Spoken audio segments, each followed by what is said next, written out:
Bienvenue à notre culte ce matin, le 10 juillet, n'est-ce pas? Et je vous invite à prendre vos recueils de cantiques pour chanter le numéro 276. 276, nous sommes au Seigneur et non point à nous-mêmes. Et ceci est une vérité, n'est-ce pas? Non seulement l'enfant de Dieu n'appartient plus à lui, il y est au Seigneur, il a été racheté par le sang de son Fils, Jésus-Christ, qui avait enlevé ses péchés devant sa face. Et donc, moi je suis avec ce camarade devant moi, je suis conscient que il y a plus que nous dans cette pièce, en quelque sorte, et qu'il y a d'autres personnes qui assistent avec nous. Et de même sorte, nous sommes dans la présence de Dieu continuellement. Et donc, vivons dans sa présence et devant sa face, parce que nous sommes à lui. Chantons le numéro 276.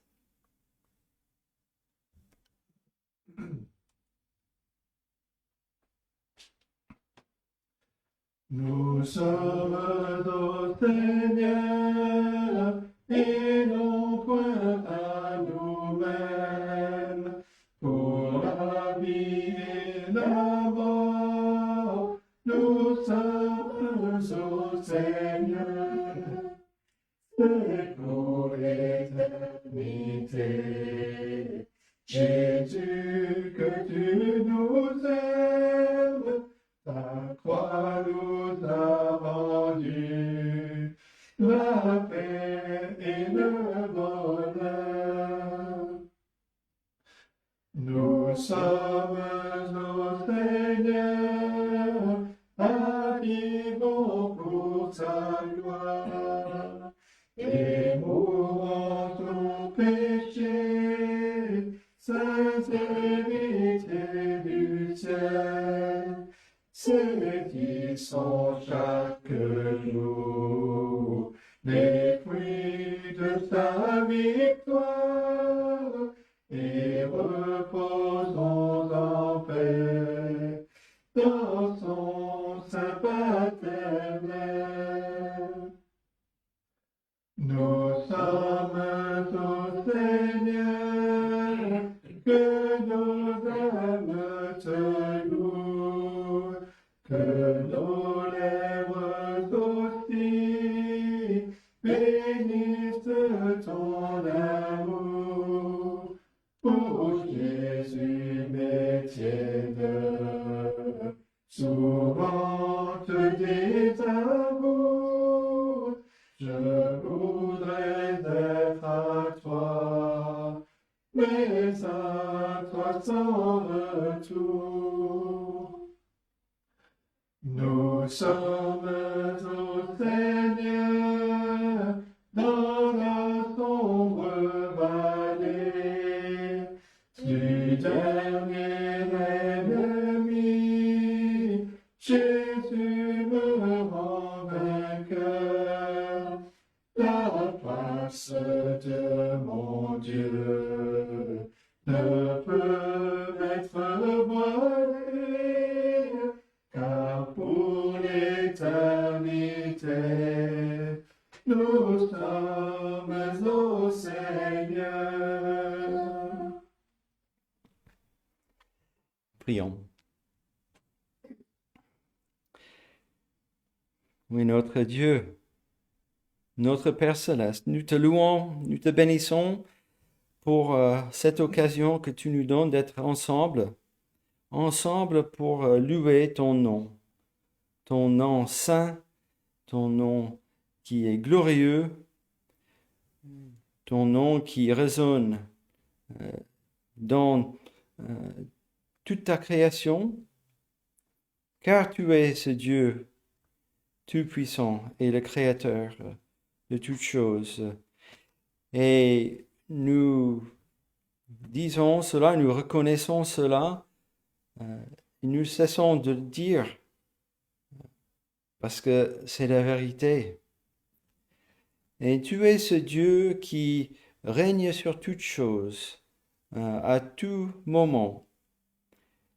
Tu as ce dessein qui déroule dans toute ta création et continue jusque ton dessein s'accomplisse pour ce monde dans la façon que tu le révèles dans ta parole, et bien au-delà, car tu es ce Dieu infini et tu nous as offert cette vie éternelle, d'être avec toi dans la gloire.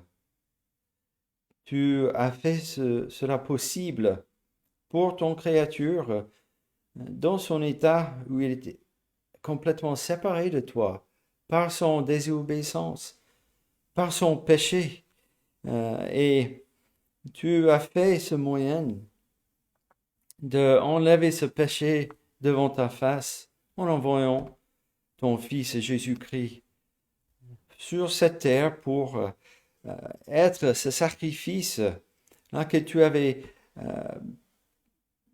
révélé même au début le premier homme et femme, ce promesse que étant éloigné, séparé de toi et d'être dans les conséquences de cette désobéissance, cette mort et la mort spirituelle coupée de toi.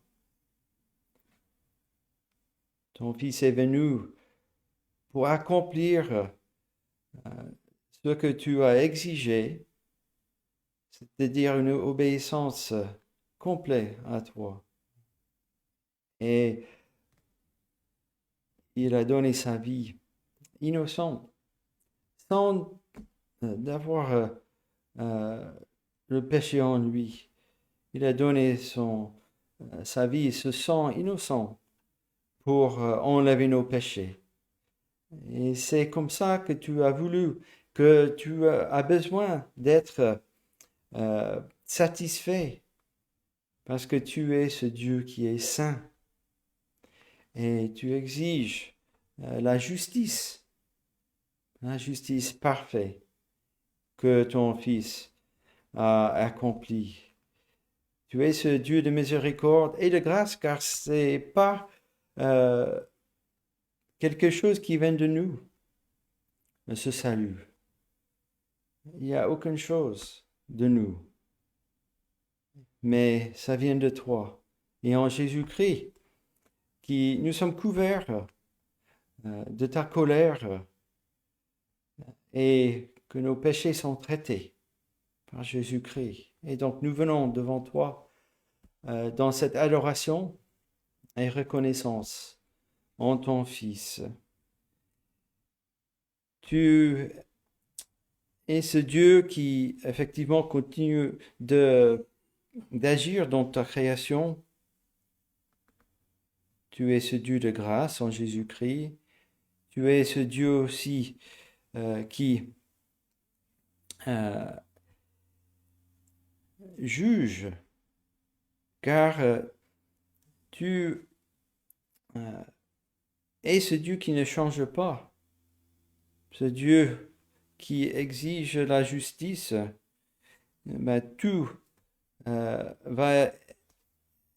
vas rendre tout, la justice à chacun. Mais tu es ce Dieu de grâce aussi, qui, dans ta miséricorde, tu retiens le mal et le diable. Ils sont surrestreints. car si tu faisais pas ces choses, ce monde sera vite déchu, comme même avant le déluge, comme nous voyons dans ta parole. Mais ton peuple est aussi là, et que tu cherches ton peuple, et ce peuple qui vient à toi dans la foi et la repentance en Jésus-Christ. Ils sont là pour ces témoignes. Ils sont là sur ce monde pour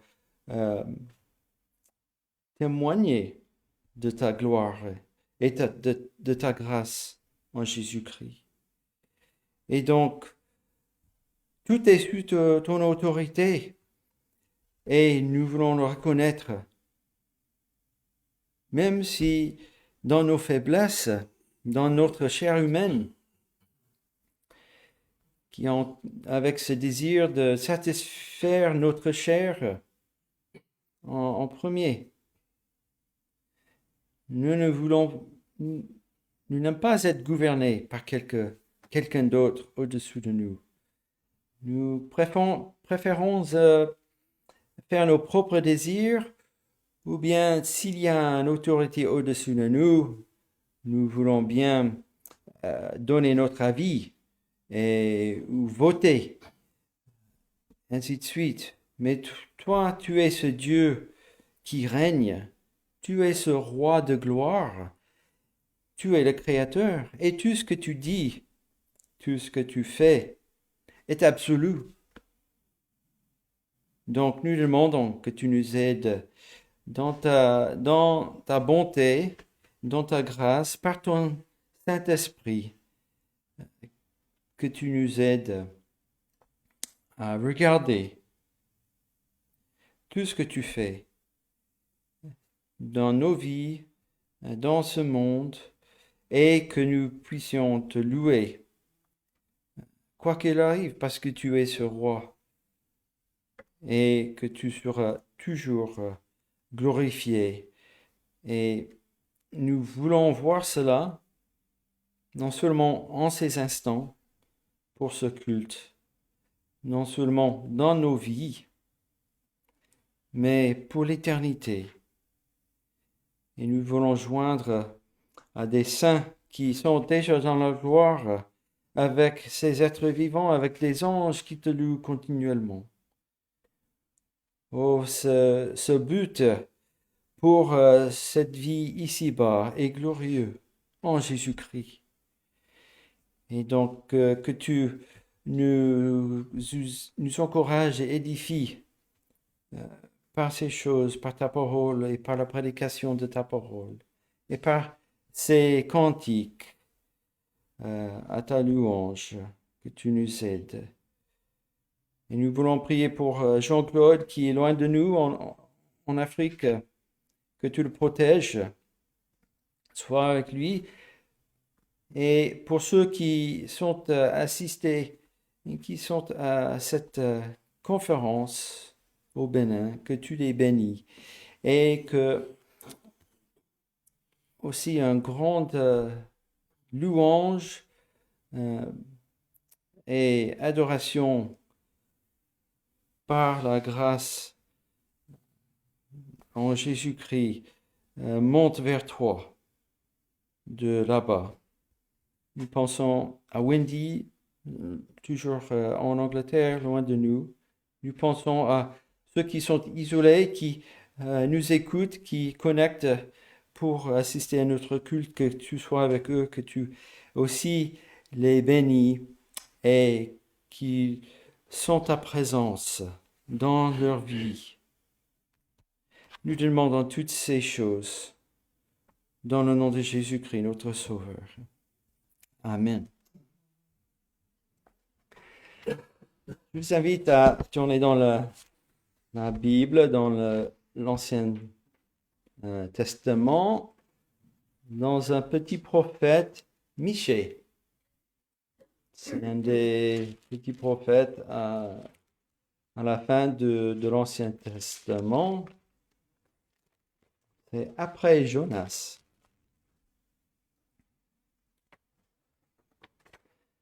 Nous allons lire chapitre 6.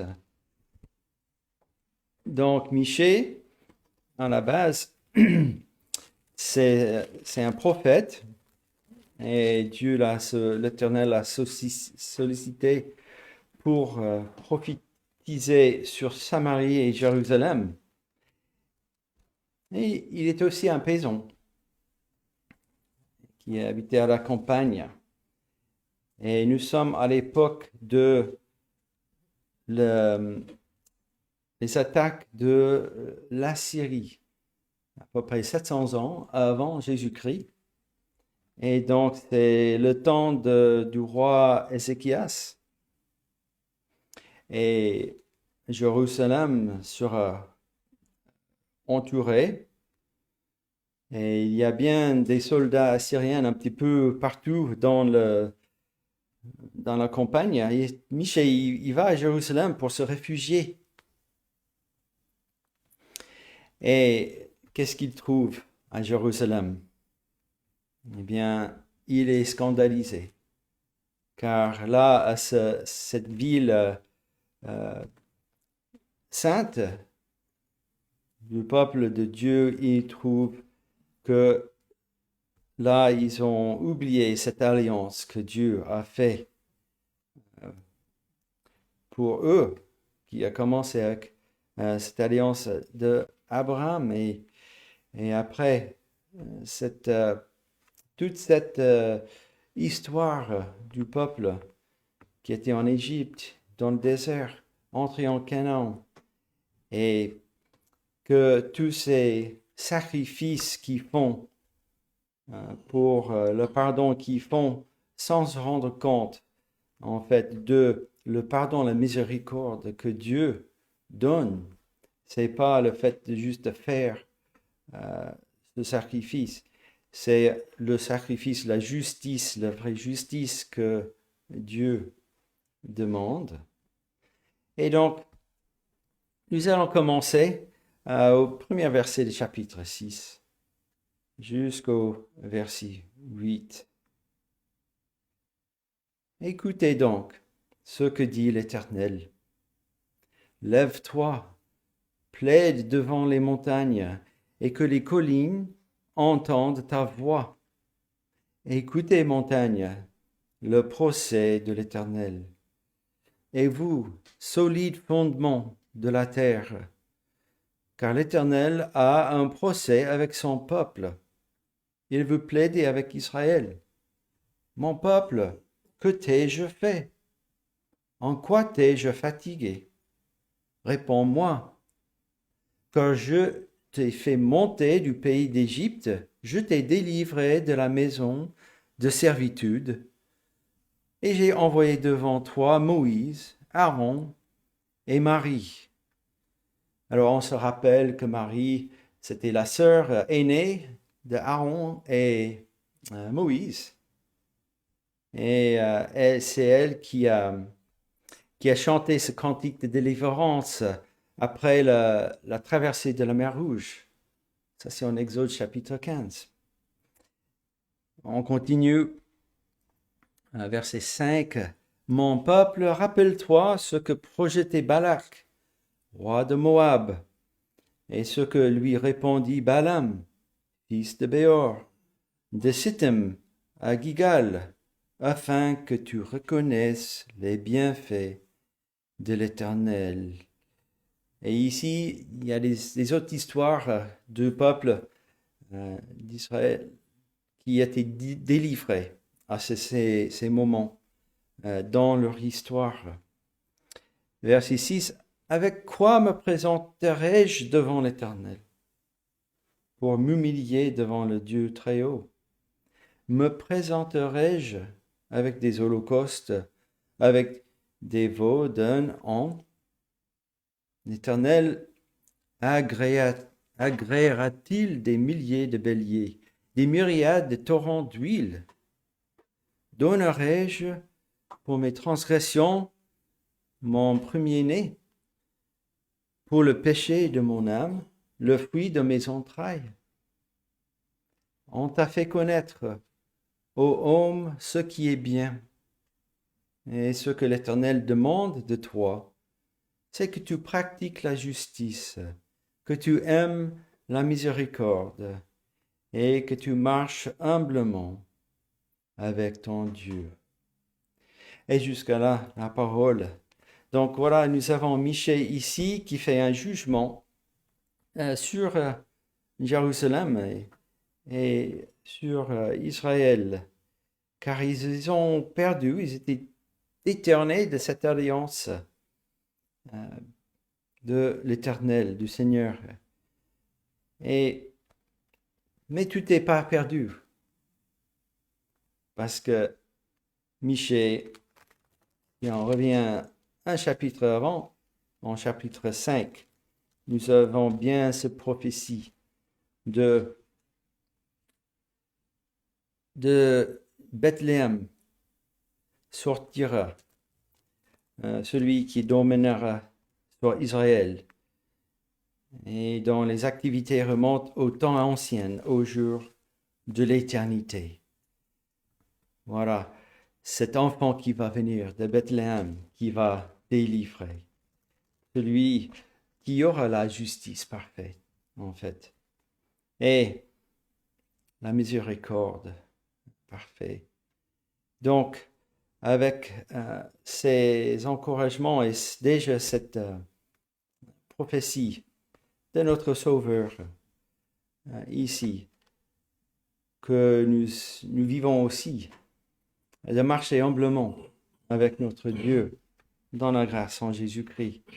Et nous allons chanter un autre cantique, le numéro 295.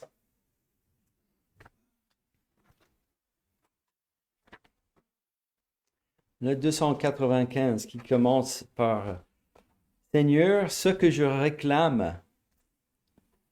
Alors, qu'est-ce que nous pouvons réclamer de ce Dieu qui nous dépendons pour sa miséricorde et sa grâce continuellement? Mais nous pouvons réclamer seulement ce riche don d'amour qu'il nous a donné en Jésus-Christ. Donc, chantons 295.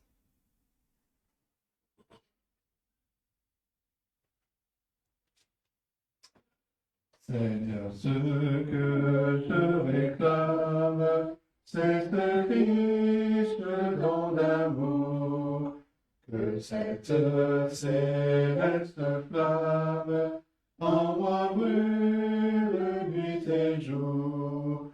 Cet amour si fort, si tendre, amour qui supporte tout, qui ne veut pas se défendre, prêt à souffrir jusqu'au bout. Pour les autres, il s'oublie, il ne peut être en milieu. Tout éloge l'humilie, jamais il n'est orgueilleux. Cet amour peut vaincre et fondre les cœurs méchants, durs, glacés. Ils ne peuvent rien répondre, l'amour les a terrassés.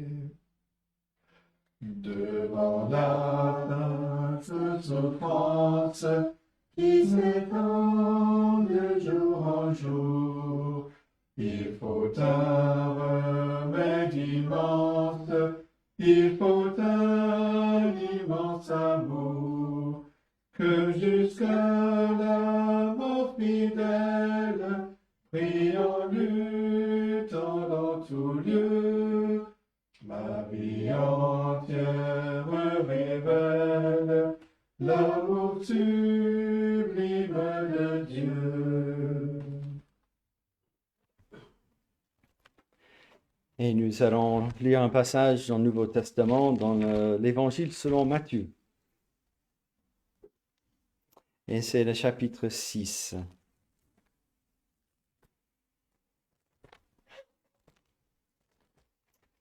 Mais avant cela, en introduction. Est-ce que j'ai écouté une prédication cette semaine qui m'a rappelé de cette histoire. Peut-être vous connaissez cette histoire de Alice au pays des merveilles.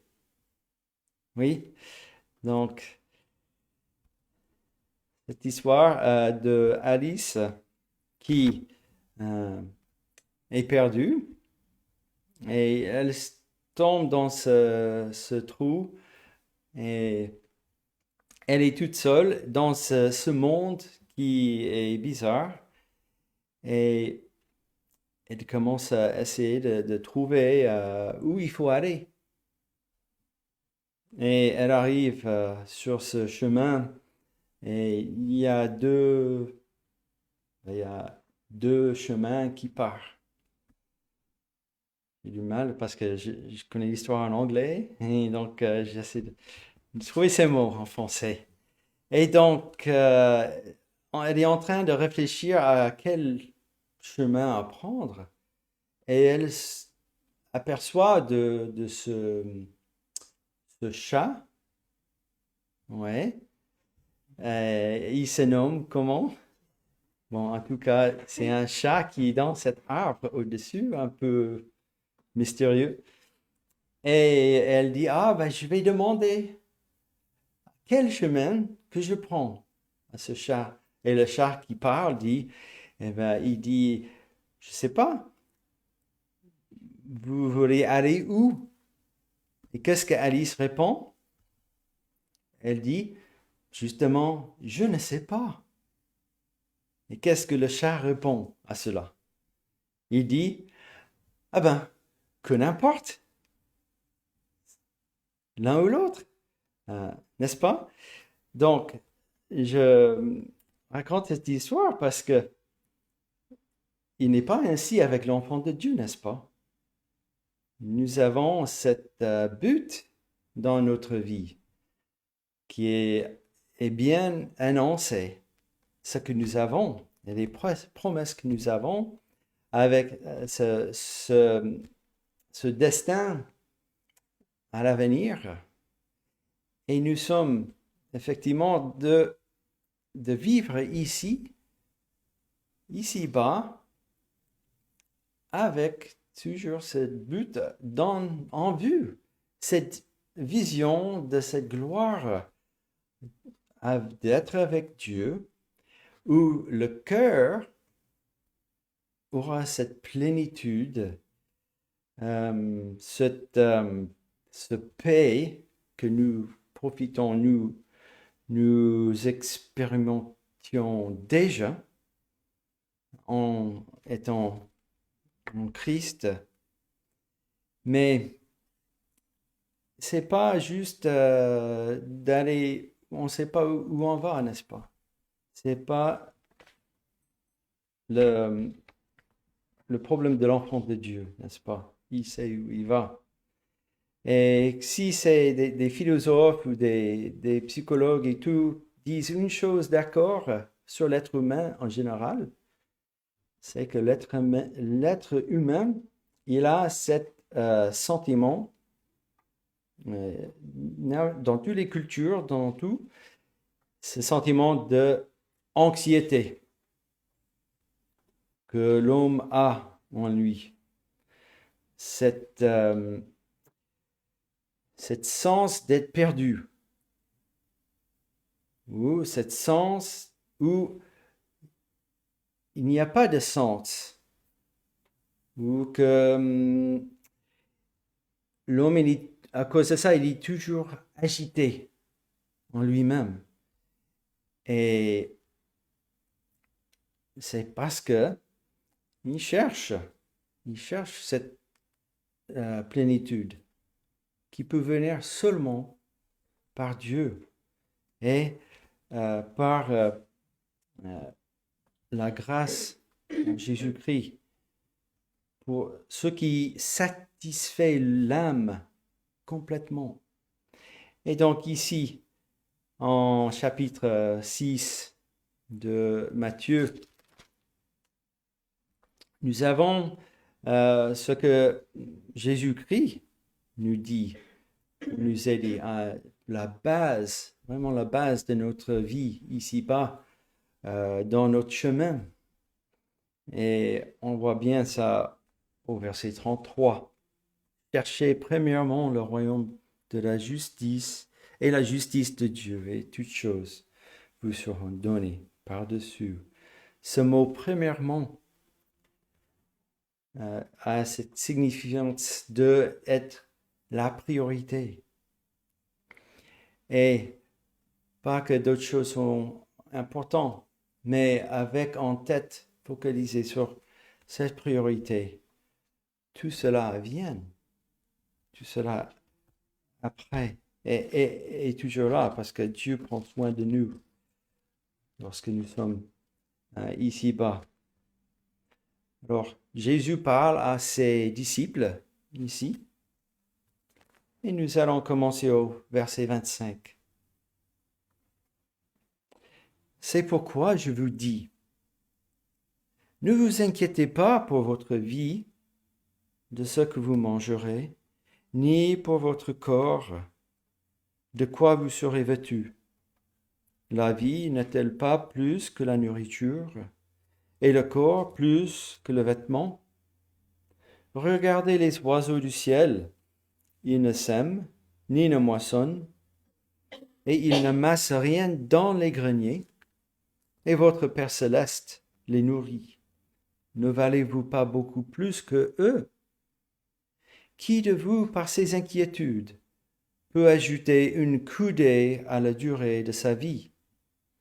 Et pourquoi vous inquiétez au sujet du vêtement? Considérez comment croissent les lys des champs. Ils ne travaillent, ni ne filent. Cependant, je vous dis que Salomon, même dans toute sa gloire, n'a pas été vêtu comme l'un d'eux. Si Dieu revêt ainsi l'herbe des champs qui existe aujourd'hui et qui demain sera jetée au four, ne vous vêtira-t-il pas à plus forte raison, gens de peu de foi? Ne vous inquiétez donc point et ne dites pas que mangerons-nous, que boirons-nous, de quoi serons-nous vêtus? Car toutes ces choses, ce sont les païens qui les recherchent. Votre Père céleste sait que vous en avez besoin. Cherchez premièrement le royaume et la justice de Dieu, et toutes ces choses vous seront données par-dessus. Ne vous inquiétez donc pas du lendemain, car le lendemain aura soin de lui-même. À chaque jour suffit sa peine. Et jusque-là, la lecture de la parole. Et chaque jour suffit sa peine, c'est une expression très populaire en français.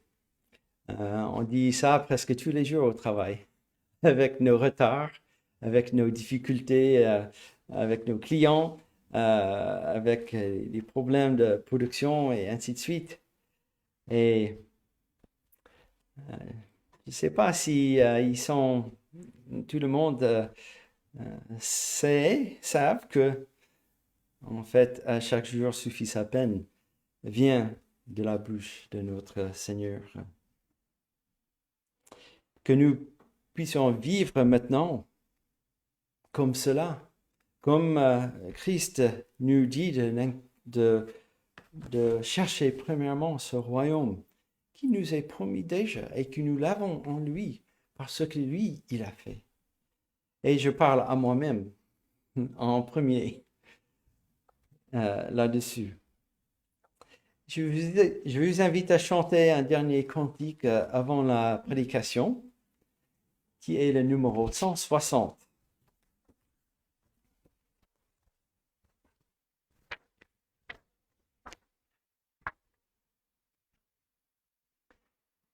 Numéro 160. Jésus-Christ est ma sagesse. Il éclaire mon chemin et je marche en ma faiblesse, conduit par sa sûre main. 160.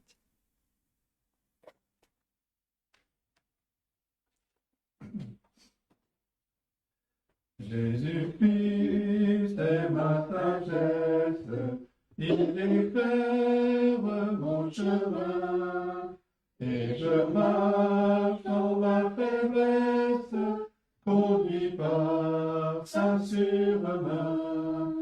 Il éclaire mon chemin, il éclaire mon chemin, et je marche dans ma faiblesse, conduit par sa sûre main. Jésus-Christ est ma justice, son sang a coulé pour moi.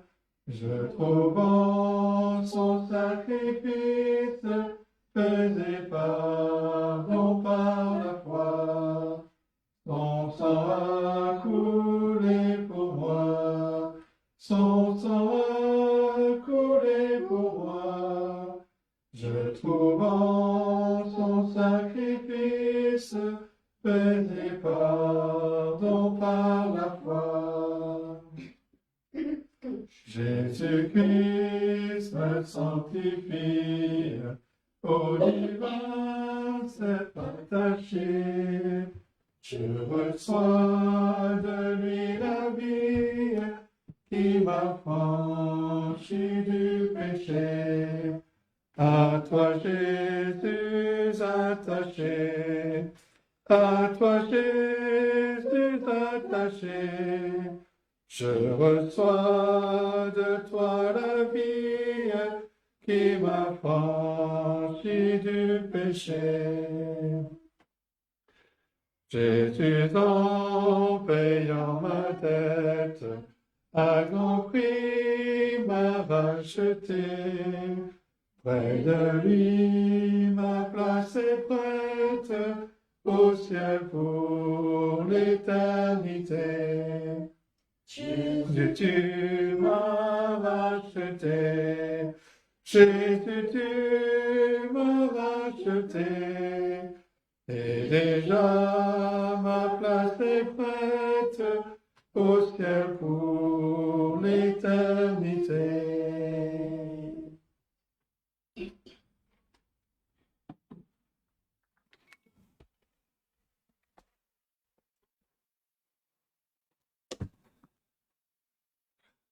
Bien, après notre étude suivie de la lettre de Jude, nous allons dans les prochaines semaines regarder différents textes. Et ce matin, je vous invite à ouvrir la parole de Dieu dans l'Évangile selon Jean.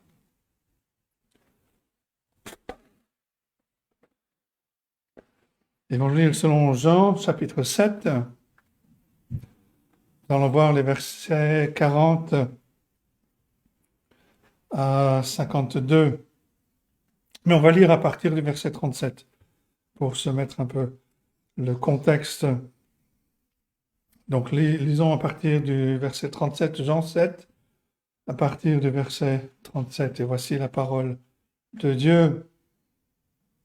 Le dernier jour, le grand jour de la fête, Jésus, se tenant debout, s'écria : « Si quelqu'un a soif, qu'il vienne à moi et qu'il boive.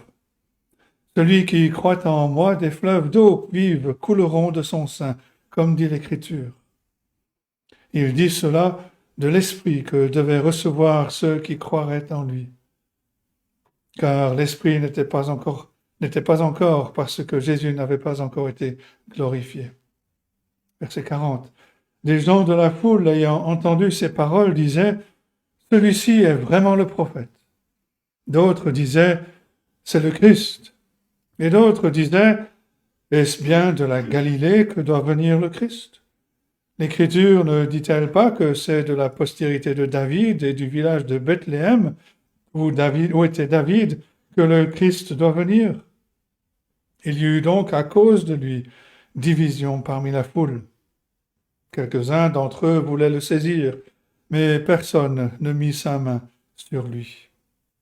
Ainsi, les huissiers retournèrent vers les principaux sacrificateurs et les pharisiens, et ceux-ci leur dirent : « Pourquoi ne l'avez-vous pas amené ? » Les huissiers répondirent : jamais homme n'a parlé comme cet homme.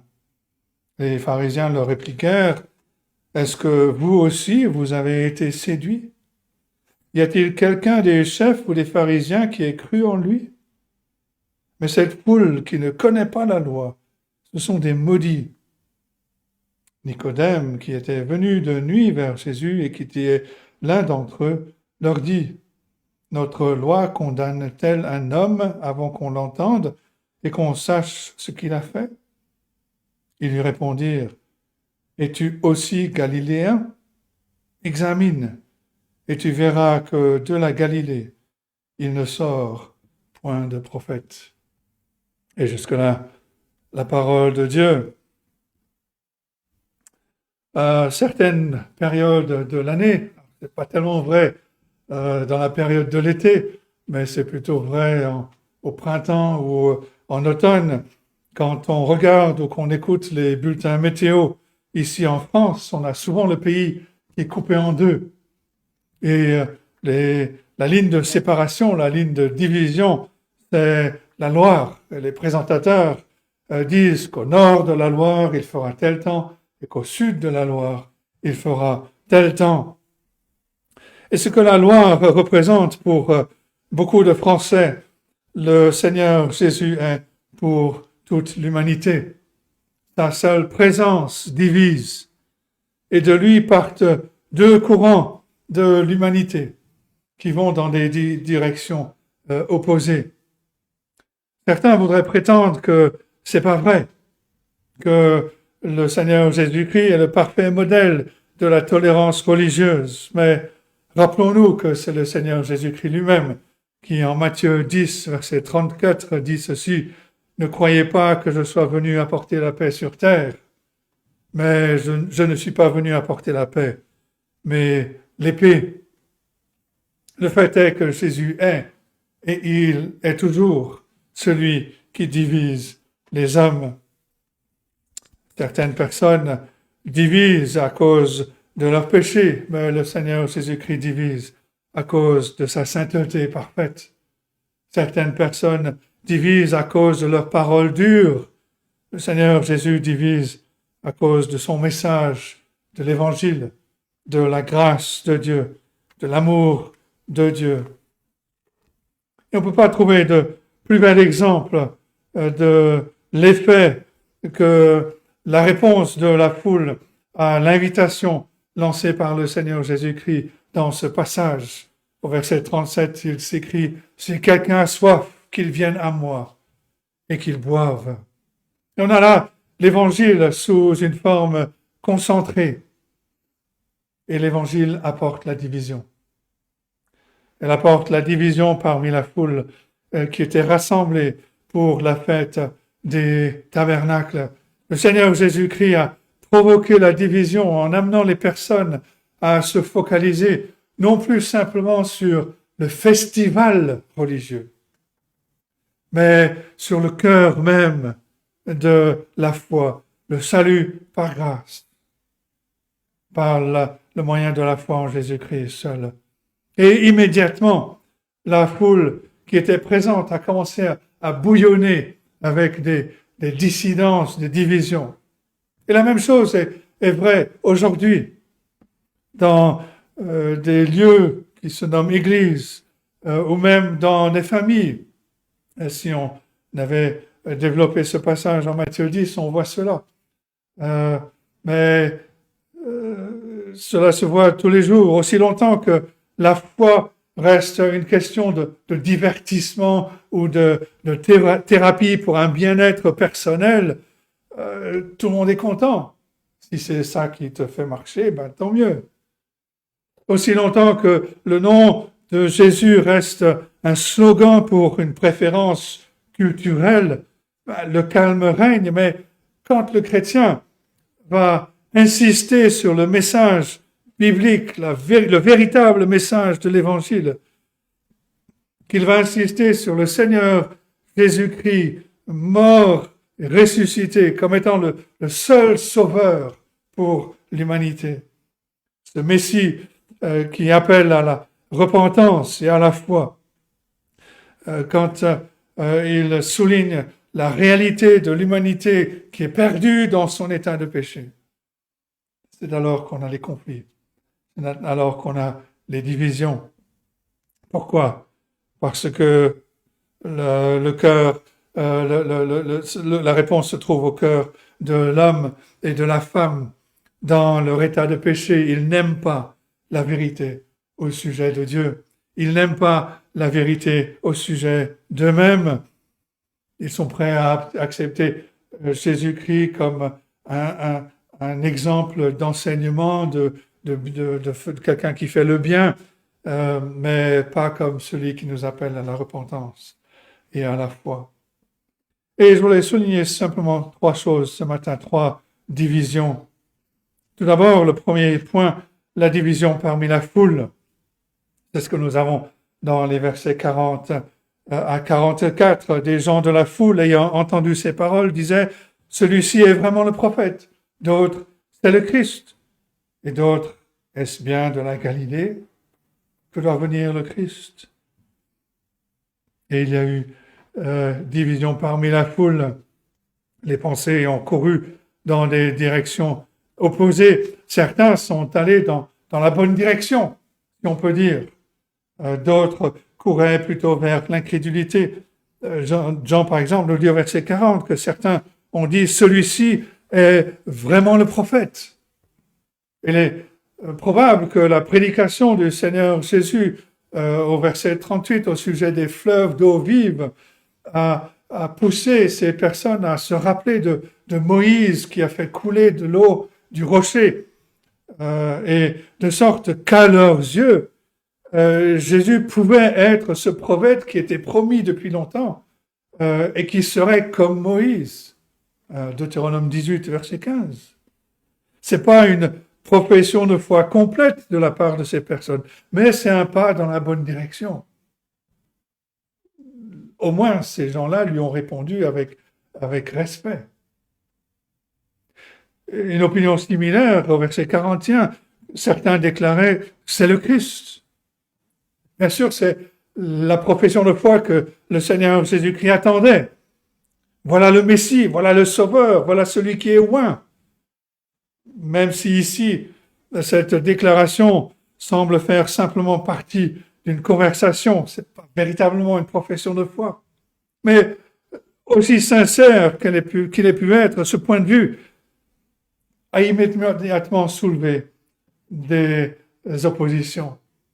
Verset 41, d'autres disaient, est-ce bien de la Galilée que doit venir le Christ? Et puis certains ont levé leurs mains, non pas dans la louange, mais dans la colère. Verset 44, quelques-uns d'entre eux voulaient le saisir. Et si on résume cette scène, on peut dire que la foule était divisée à cause de l'ignorance. Tout d'abord, ils avaient de fausses idées au sujet de Jésus-Christ. Leur ignorance était formée par la pensée conventionnelle du jour. Pour eux, pour les Juifs de l'époque, pour beaucoup, le Messie allait être un prince militaire qui allait les défendre, qui allait venir défendre leur cause, les libérer du joug romain. C'est comme la pensée post-moderne aujourd'hui qui parle des questions spirituelles d'une manière qui est erronée. La même chose, c'est les personnes présentes, la plupart avaient une pensent de fausses idées au sujet de Jésus-Christ. Ensuite, ils faisaient un mauvais usage des Écritures. Et ils ont fait appel aux prophètes concernant le Messie qui allait venir de David et de Bethléem. On a lu Michée tout à l'heure, elle fait allusion au chapitre 5. Bethléem, Ephrata.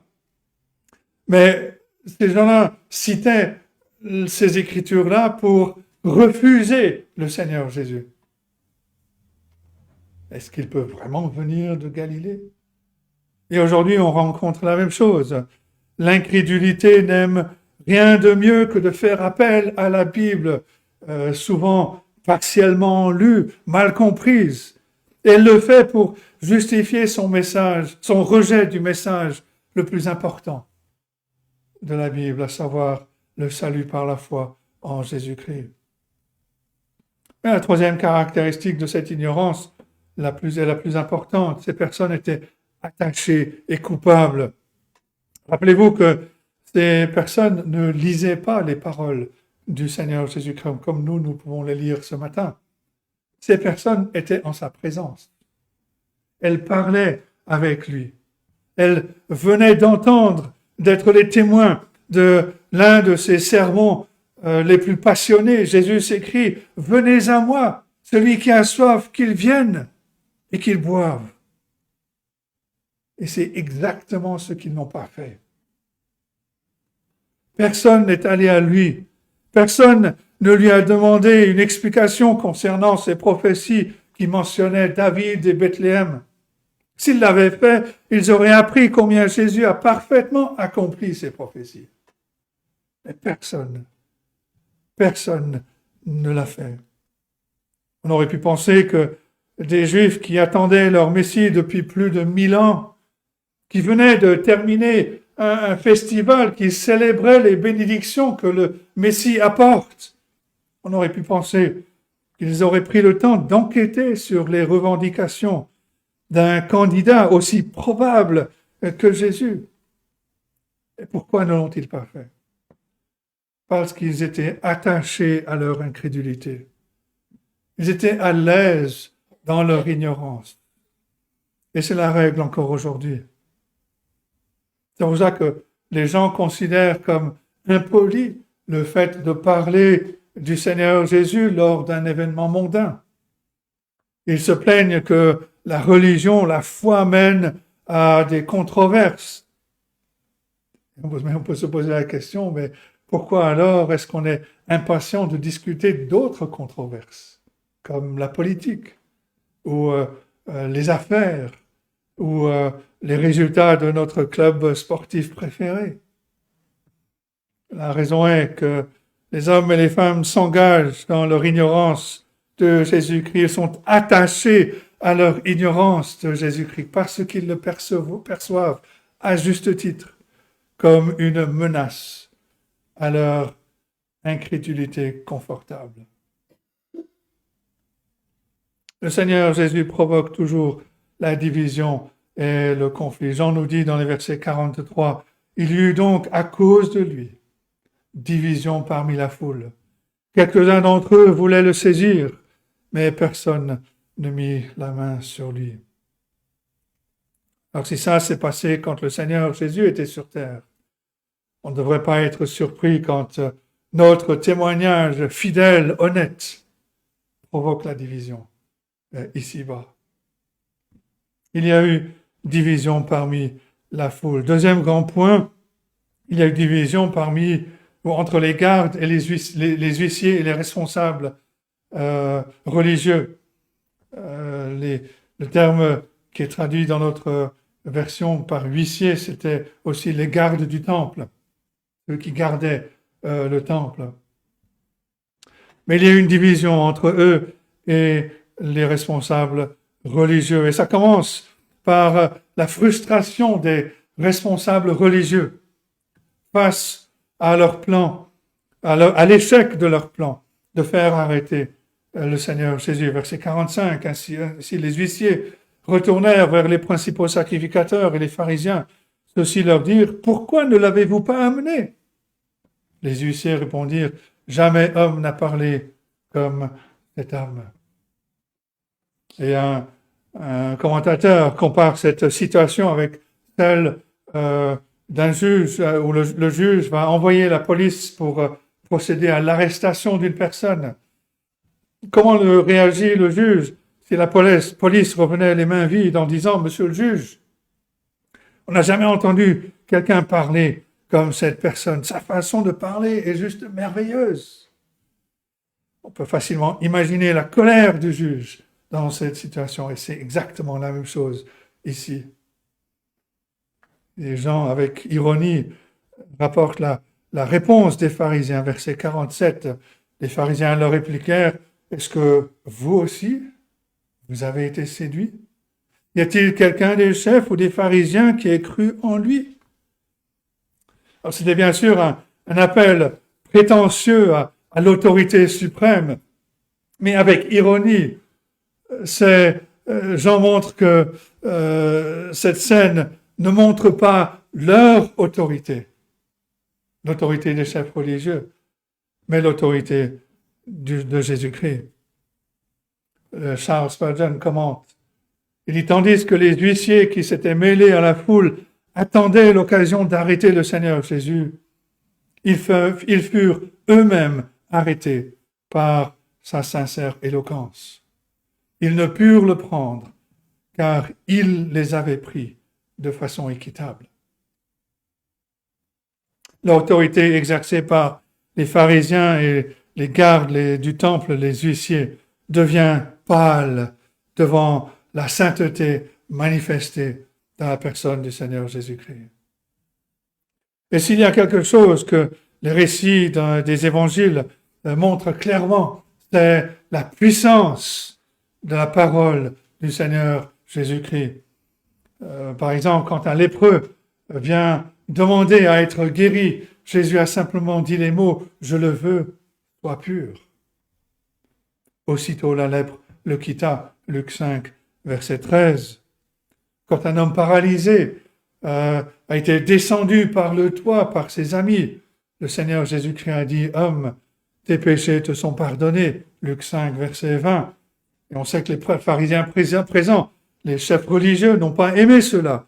Alors Jésus va rajouter « pour leur profit », Luc 5, verset 23, lequel est le plus aisé de dire « tes péchés te sont pardonnés » ou de dire « lève-toi et marche ». Or, afin que vous sachiez que le Fils de l'homme a sur la terre le pouvoir de pardonner les péchés, je te l'ordonne, dit-il au paralytique, lève-toi, prends ton lit et va dans ta maison. Et à l'instant, il se leva en leur présence, prit le lit sur lequel il était couché et s'en alla dans sa maison, glorifiant Dieu. Et encore plus révélateur, quand le Seigneur Jésus-Christ s'est tenu devant le tombeau de son ami Lazare, mort depuis 4 jours. Et là, il a montré comme jamais auparavant la puissance, l'autorité de sa parole. Il s'adresse à Lazare qui est mort depuis 4 jours et il dit « Lazare, sors ».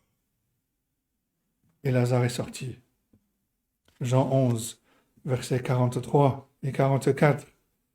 Et donc, pas étonnant que ces gardes du temple, ces huissiers, étaient intimidés par le Seigneur Jésus-Christ.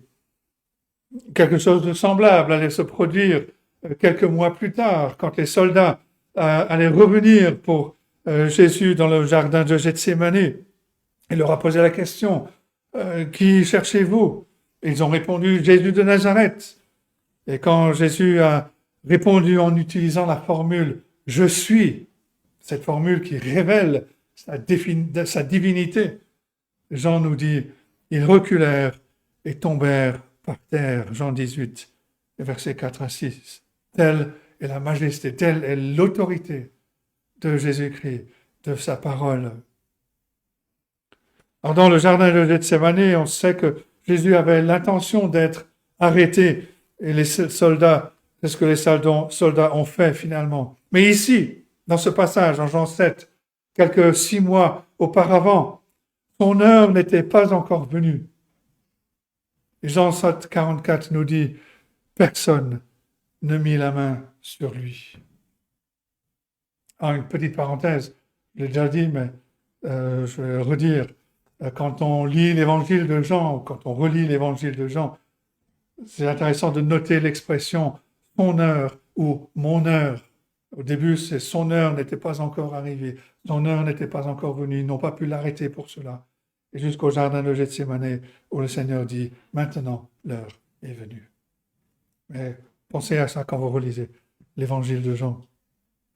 Jean Calvin commente « Apprenons donc que la doctrine de Jésus-Christ a une telle puissance qu'elle va même terrifier les méchants. » Mais on peut éprouver une certaine pitié pour ces huissiers qui ont présenté leur échec aux pharisiens, parce que ce qu'ils ont reçu, c'était un mépris total, rempli de frustration de la part des chefs religieux. En plus de faire étalage de leur autorité, les pharisiens ont rajouté leur mépris pour la foule. Et le terme qui est utilisé peut même décrire la racaille qu'ils considéraient, les gens qu'ils considéraient comme étant de la racaille. La foule qui pourrait être influencée par le Seigneur Jésus. Mais cette foule, verset 49, mais cette foule, on pourrait traduire, mais cette racaille, qui ne connaît pas la loi, ce sont des maudits. C'est le genre de snobisme élitiste, de prétention par lequel le christianisme aujourd'hui est encore abusé. Les gens du monde considèrent les chrétiens comme des ignorants, des personnes impressionnables, non raffinées. Mais les responsables religieux ont supposé que les gardes du temple, qui devaient savoir mieux, avaient été influencés par le charisme du Seigneur Jésus, de la même manière que la foule semblait l'être. Et ces chefs religieux ont méprisé les gardes. Après tout, ces chefs religieux n'étaient-ils pas les experts de la religion? N'étaient-ils pas les maîtres de la loi? Ou on devrait plutôt dire, n'étaient-ils pas les maîtres des 631 règles qui cachaient la loi?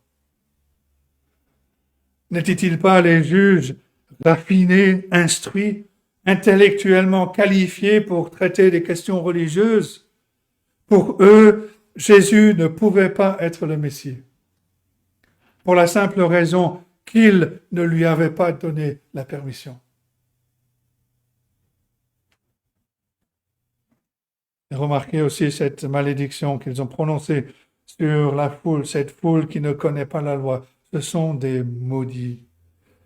Comme ces paroles allaient retomber sur la tête des responsables religieux.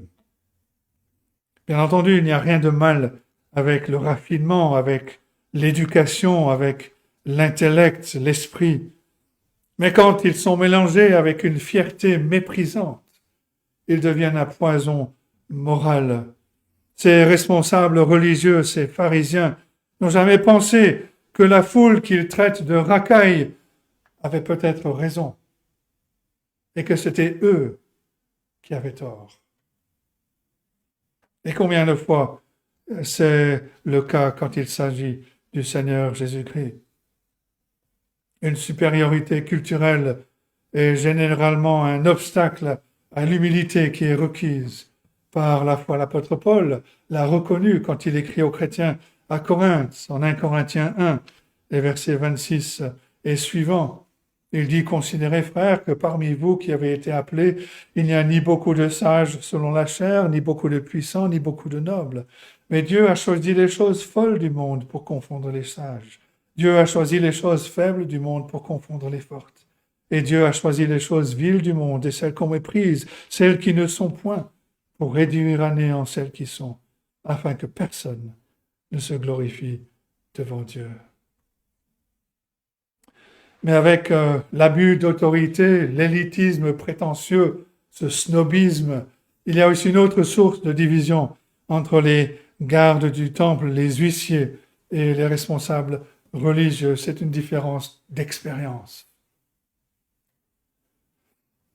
La pire partie de l'orgueil des pharisiens, et c'était que ces pharisiens, cet orgueil, les empêchait, eux et ceux qui les suivaient, de connaître Jésus pour eux-mêmes, parce qu'ils ne voulaient pas l'écouter.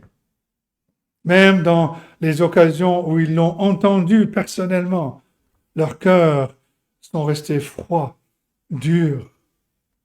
Les huissiers et les gardes du temple, en revanche, avaient connu la puissance de la parole du Seigneur Jésus-Christ. Ils n'allaient plus le prendre à la légère. D'une manière beaucoup plus grande, c'est la raison pour laquelle les croyants sont séparés du monde. Celui qui est né de nouveau pour croire en Christ a traversé cette division. Il ne peut plus faire l'expérience de la vie comme s'il n'avait jamais rencontré le Seigneur Jésus-Christ. Le Seigneur Jésus nous appelle à nous séparer des voies du monde, de l'influence de notre culture incrédule et à le suivre comme ceux que Dieu a délivrés de la puissance des ténèbres et nous a transportés dans le royaume de son Fils bien-aimé, en qui nous avons la rédemption, le pardon des péchés. Ça, c'est Colossiens 1, versets 13 et 14. Il y a une division parmi la foule. Il y a une division parmi les gardes et les responsables religieux. Troisième division, troisième grand point, il y a une division parmi les pharisiens eux-mêmes. Ces élites, ou ceux qui se croyaient, les élites religieuses, ne comprenaient pas que le Seigneur Jésus a le bras long. Ils ne savaient pas que l'un des leurs avait rencontré le Seigneur Jésus en privé. Jean nous dit dans les versets 50 et 51, Nicodème, qui était venu de nuit vers Jésus et qui était l'un d'entre eux, leur dit, notre loi condamne-t-elle un homme avant qu'on l'entende et qu'on sache ce qu'il a fait? Cette réprimande de Nicodème, de la part de Nicodème, est révélatrice parce qu'elle porte un coup direct à la source de l'orgueil des pharisiens, à savoir leur pseudo-supériorité, leur éducation, meilleure éducation. Et apparemment, une réunion formelle du Sanhédrin a été convoquée. Quand on parle du Sanhédrin, c'est l'institution suprême en Israël, à la fois politique, religieuse et juridique, s'occupait de toutes les questions de la vie à l'époque. Mais même ici, il y a une division à cause de Jésus-Christ. Et l'un des leurs a exposé la corruption de leur incrédulité. Parce que selon la loi, ils n'avaient pas le droit de condamner Jésus sans une audience équitable. Nicodème, ici, qui est l'un des leurs, qui était, rappelez-vous, venu voir le Seigneur Jésus, on a cela en Jean chapitre 3. Nicodème ne les appelle pas à la foi, mais il demande simplement aux supposés gardiens de la loi de garder la loi dans le cas de Jésus. Eux qui étaient supposés garder la loi, il leur dit, mais gardez la loi en ce qui concerne Jésus. Et leur refus de le faire expose le motif pécheur derrière leur incrédulité. Et c'est la même chose qui se produit aujourd'hui quand les supposés gardiens de la liberté d'expression et de la tolérance vont nier ces mêmes choses à quelqu'un qui va parler ou qui veut parler du Seigneur Jésus-Christ. Et loin de se repentir de cette réprimande, les pharisiens sont allés jusqu'à mépriser un des leurs. Verset 52. Es-tu aussi galiléen? Examine et tu verras que de la Galilée il ne sort point de prophète. Les pharisiens qui sont les représentants de l'incrédulité de Jérusalem, ils incarnent toutes les sources de cette division au sujet du Seigneur Jésus-Christ. Et eux les instruisent. Ils étaient ignorants. Et c'est souvent le cas. Et c'est prouvé dans leurs commentaires qu'aucun prophète n'était jamais venu de Galilée. En fait, plusieurs prophètes sont venus de Galilée. Il y a eu Jonas, Nahum, et peut-être même Élie. Donc il y a au moins 2, voire 3. Et ils n'avaient pas non plus de connaissance réelle de Jésus-Christ à cause de leur fierté. Et par conséquent, ils étaient aveugles à sa divinité qui était évidente. Et enfin, comme le souligne Nicodème, ils ont été divisés au sujet de Jésus par la dureté de leur conscience. Même s'ils avaient été en mesure de voir la vérité concernant le Seigneur Jésus comme étant le vrai prophète, le Messie, le Christ, celui qui a été oint par Dieu. En fin de compte, leur cœur endurci les a laissés tout simplement réticents de croire. Et c'est tragique mais ces pharisiens symbolisent la corruption dans laquelle Israël était tombé, mais ils symbolisent aussi la corruption dans laquelle le péché a jeté toute la race humaine. Toute la race humaine refuse de croire.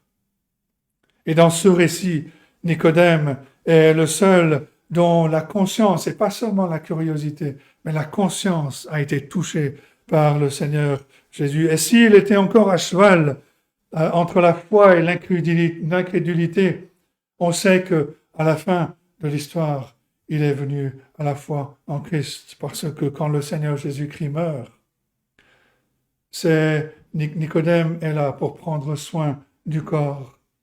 Ce sont les mains de Nicodème qui vont recouvrir avec amour le corps de Jésus avec des épices funéraires.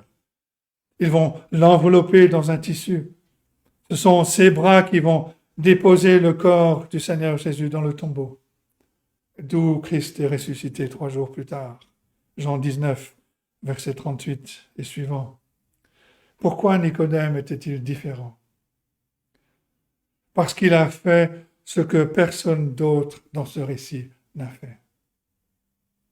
Il est allé voir Jésus. Il est allé voir Jésus, même si c'était secrètement, même si c'était quand la nuit était tombée. Il a fait la bonne chose, reconnaissant son ignorance. Il est allé voir Jésus pour chercher la vérité de sa parole. Et maintenant, dans cette assemblée du Sanhédrin, il est le seul à avoir une connaissance valide de Jésus-Christ. Et par conséquent, seule sa conscience était vivante. C'est le fossé entre Nicodème et les autres, un fossé de conscience. Comme tout le monde, Nicodème savait que Jésus était quelqu'un de spécial. Mais contrairement aux autres, Nicodème s'est humilié. Il est venu pour considérer la parole de Dieu avec une ouverture d'esprit. Il était prêt à se laisser enseigner par le Seigneur. Et de son expérience personnelle avec le Seigneur Jésus, Nicodème a trouvé la vie. Sa conscience a été vivifiée d'une manière qui ne pouvait plus se taire au sujet du Seigneur Jésus-Christ, même si cela allait causer la division. Nicodème a fait une rupture complète avec l'orgueil et l'incrédulité. Et il s'est soumis à Christ. Le Seigneur Jésus-Christ lui avait dit, Jean 3, 7, « Il faut que vous naissiez de nouveau. » Combien de temps Nicodème a-t-il médité sur ces paroles, s'interrogeant sur la présence du Seigneur Jésus, des effets de sa parole dans son cœur? Mais c'est de cette façon que sa conscience a été renouvelée. Il cherchait la vérité, il a trouvé Christ. Et assoiffé, il est venu à la source d'eau vive, et par la foi, il a bu de cette eau, contrairement à la foule à laquelle Jésus s'adresse. Pour terminer, dire certaines choses au sujet de la parole de Dieu qui divise. Nicodème prouve que Jésus divise les hommes, mais il divise aussi les cœurs. C'est ce que l'auteur de la lettre aux Hébreux veut dire quand il écrit en Hébreux 4, verset 12, « Car la parole de Dieu est vivante et efficace, plus tranchante qu'une épée quelconque à 2 tranchants, pénétrante jusqu'à partager âme et esprit, jointure et moelle. Elle juge les sentiments et les pensées du cœur. »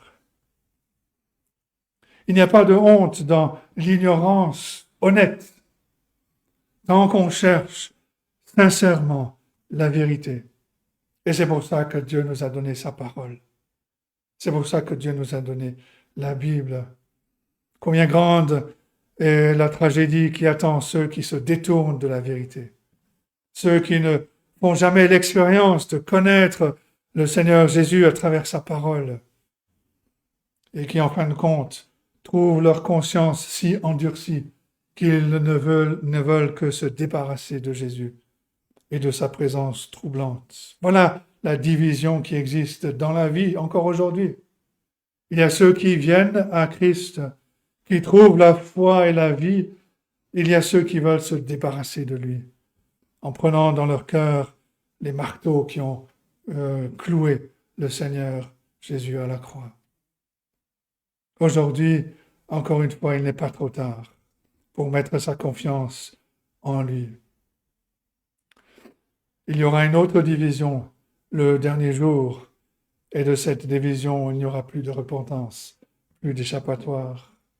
Matthieu 25, versets 31 et 34, et ensuite 41 et ensuite 46. Jésus dit ceci: lorsque le Fils de l'homme viendra dans sa gloire avec tous les anges, il s'assiera sur le trône de sa gloire. Toutes les nations seront assemblées devant lui. Il séparera les uns d'avec les autres, comme le berger sépare les brebis d'avec les boucs. Il mettra les brebis à sa droite et les boucs à sa gauche.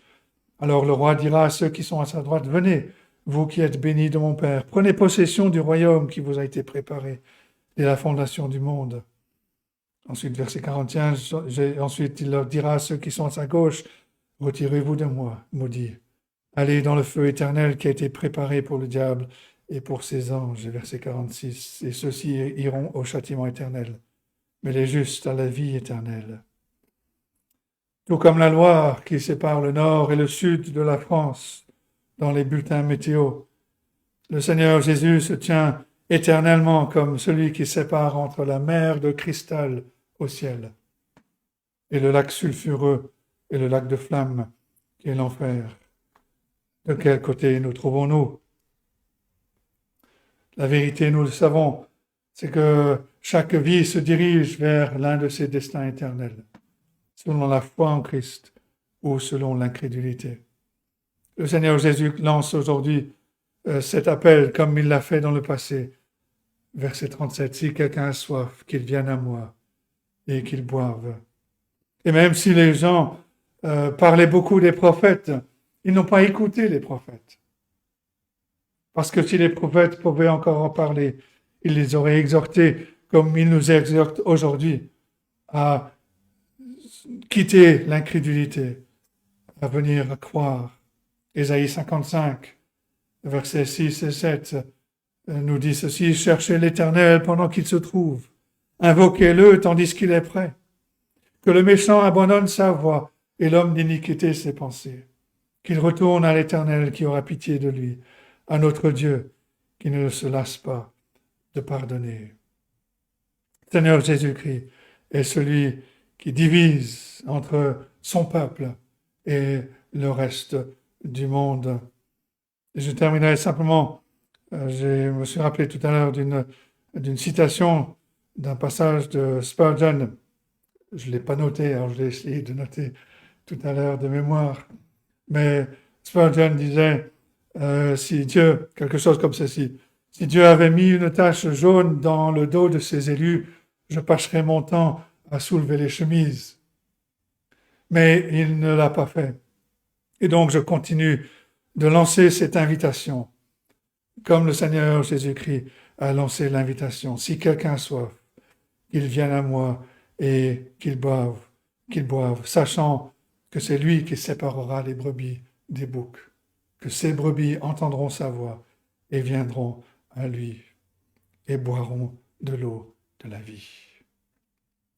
Jésus-Christ, celui qui divise, que Dieu nous accorde la grâce d'annoncer avec fidélité ce message, de proclamer ce message, de ne pas chercher à le diluer, sachant qu'il y aura des divisions, mais que ces divisions soient au sujet de Jésus-Christ. Il divise. Il l'a fait dans le passé, il l'a fait pendant son ministère sur terre, et il le fait encore aujourd'hui. Que Dieu nous accorde la grâce, donc, d'annoncer avec fidélité ce glorieux message de l'Évangile, sachant qu'il y aura des divisions. Sachant aussi que les brebis entendront sa voix. Et ces brebis viendront boire l'eau de la vie. Que Dieu nous aide donc à méditer sur ces choses et qu'il bénisse sa parole à nos cœurs. Amen.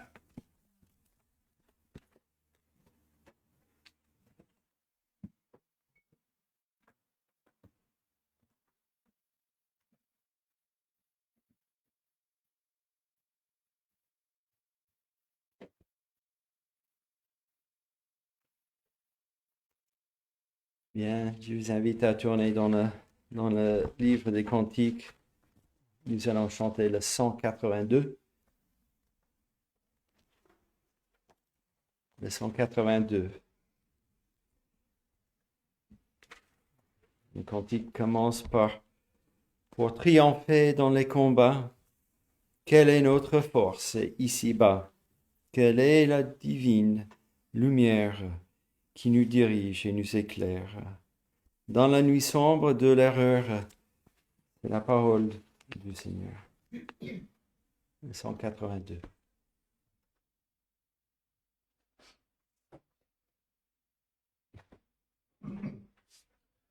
Pour triompher dans les combats, quelle est notre force ici-bas? Quelle est la divine lumière qui nous dirige et nous éclaire dans la nuit sombre de l'erreur? C'est la parole du Seigneur. Quel est le glaive de tranchant dont les coups sont assez puissants pour briser l'arme la plus dure et malgré la plus forte armure pour pénétrer jusque au cœur. C'est la parole du Seigneur. Quel est ce chant paisible et doux qui d'en haut venant jusqu'à nous parle de grâce et de clémence, réveille en nos cœurs l'espérance et console notre douleur. C'est la parole du Seigneur. Sainte parole habite en moi, éclaire et ranime ma foi. Dans les combats, sois ma défense, dans les dangers, ma délivrance, et que par toi je sois vainqueur. Sainte parole du Seigneur. Et nous allons terminer notre culte verset dans le livre des Nombres, chapitre 6. Que l'Éternel te bénisse et qu'il te garde.